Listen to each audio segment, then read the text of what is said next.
So we were already running a peer-to-peer learning community at our campus. And what we basically did was use a Facebook group to organize meetups in empty classrooms, corridors, library gardens, even under trees. And the idea was to help each other understand different formats of public speaking and debating. We were at an engineering campus, and there was a general consensus that, engineers do not know how to speak. We'd meet a lot of alumni who said that, hey, this is not a youth problem, it's a nerd problem. And even engineers at MIT really need to work on their communication skills. So we were getting a lot of feedback like that.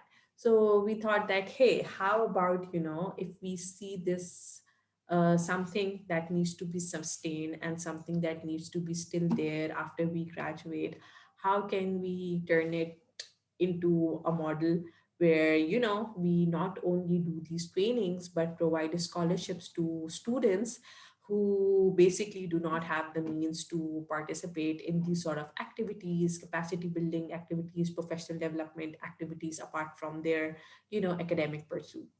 So that was the whole idea.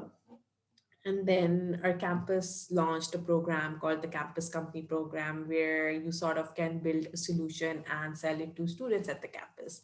So that's how we sort of started OpenMic. We did not know at the moment that it would be a startup. It would be something that would still be alive in 2021, surviving a pandemic. But it was just, a pursuit of passion, a pursuit of a lot of young people who were passionate about, teaching their peers and just helping each other out. So that was that. And when we started looking at it as a business model or as something that we can, pursue in the long term, we started seeing that there were a lot of opportunities. There was a lot of need for these kind of programs, and most of them were like, you know, focusing on elite schools, focusing on elite academic establishments. No one was catering to public sector institutions. No one was, catering to not-for-profit educational establishments. So that was the sort of market we tapped, and we were able to get a lot of projects in our first year, and we continue to do so. And one thing that we focused on that, if we just sort of stick to one niche like debating and public speaking, then it will be a little bit difficult to grow because it's a niche market. There are only a handful of students who are interested in these kind of activities. So we took a more holistic youth development approach. And it was not just, how you personally develop yourself as a person, but what are some key areas for professional development, what are some key areas for you to sort of survive in the society.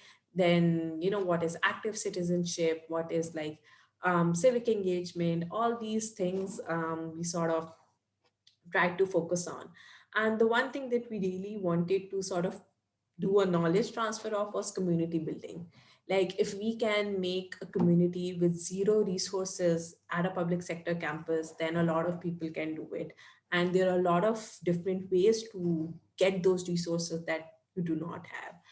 So combining all these learnings and condensing it and turning them into, experiential learning programs, that's how we sort of started this, what you could say, this thought process of seeing that, hey, this is a service that we can provide, and this is a service that can sort of earn income for us. So that's how we sort of started seeing that as a business viewpoint.